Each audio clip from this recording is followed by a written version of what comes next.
तो गाइज आपने रिसेंटली जरूर सुना होगा कि class action suit under section 245 of the companies act पहली बार फाइल हुआ है। तो पहले इस गलत फहमी को दूर करता हूँ।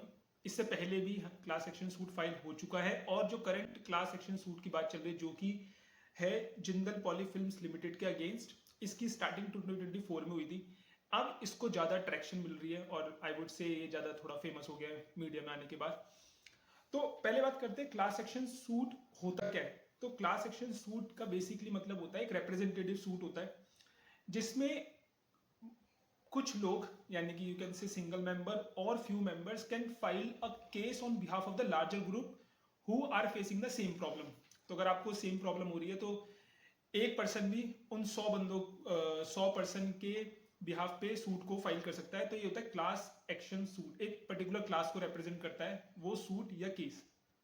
और ऐसा भी नहीं है कि ये कंपनीज एक्ट में प्रोविजन है, हमारे सिविल लॉज में भी ये प्रोविजन इनेबल्ड है, चाहे वो सिविल लॉज की बात करो। और आपने पीआईएल का नाम तो सुना ही होगा, पब्लिक इंटरेस्ट लिटिगेशन, वो भी एक तरह से क्लास एक्शन सूट की तरह ही काम करती है।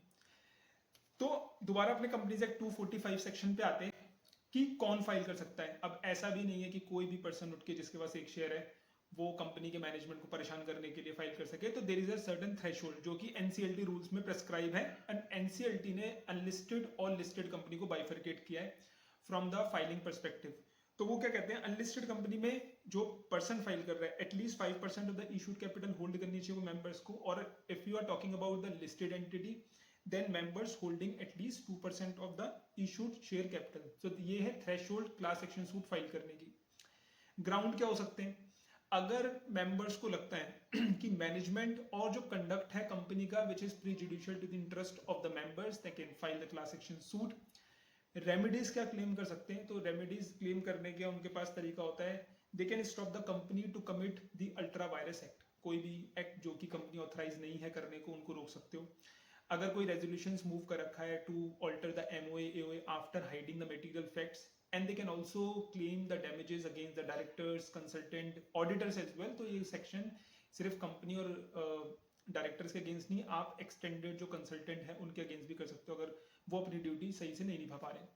इसमें लास्ट सबसे इंपॉर्टेंट प्रोविजन क्या हो जाता है, अगर इस तरह की किसी मेंबर ने कंपनी को परेशान करने के लिए एप्लीकेशन फाइल करी तो 1 लाख तक का उस पर फाइन भी लगा सकते हैं। तो ये पूरी समरी थी section 245 of the companies act जो कि बताता है क्लास एक्शन सूट के बारे में और more specifically to protect the minority interest और I would say minority share holder interest in India.